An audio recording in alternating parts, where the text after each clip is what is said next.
اونٹوں کی پارکنگ کا ایک بڑا ہی انٹرسٹنگ واقعہ۔ 12ویں صدی عیسوی کا ایک روبدار بادشاہ جس کا حکم نہ ماننے کی سزا شاید موت تھی، ہسٹری میں وہ بادشاہ پرتھوی راج چوہان کے نام سے مشہور ہے۔ جب خواجہ غریب نواز رحمت اللہ تعالی علیہ اجمیر مائیگریٹ کر آئے تو ایک پیپل کے درخت کے نیچے آرام فرمانے کے لیے بیٹھ گئے۔ یہ جگہ وہاں کے بادشاہ پرتھوی راج چوہان کے اونٹوں کے لیے خاص تھی، مطلب یہ کہ یہاں صرف بادشاہ کے اونٹ بندھیں گے۔ اب جب اونٹ بادشاہ کے تھے تو اونٹوں کا بھی پروٹوکول تھا۔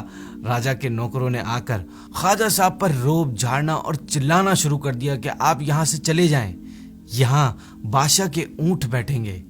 خواجہ صاحب رحمت اللہ تعالی علیہ نے فرمایا، اچھا میں یہاں سے جاتا ہوں، تمہارے اونٹ ہی یہاں بیٹھیں۔ بادشاہ کے اونٹوں کو وہاں بٹھا دیا گیا۔ صبح بادشاہ کے نوکروں نے اونٹوں کو اٹھانا چاہا، لیکن ہر طرح کی کوشش کرنے کے باوجود اونٹ نہ اٹھے۔ They refuse to stand up. اونٹوں کے رکھوالوں نے ڈرتے جھجکتے خواجہ صاحب کی خدمت میں حاضر ہو کر اپنی گستاخی کی معافی مانگی۔ ہند کے بے تاج بادشاہ حضرت سیدنا خواجہ غریب نواز رحمت اللہ تعالی علیہ نے فرمایا، جاؤ، اللہ کے حکم سے تمہارے اونٹ کھڑے ہو گئے۔ جب اونٹوں کا رکھوالا واپس ہوا تو واقعی سب اونٹ کھڑے ہو چکے تھے۔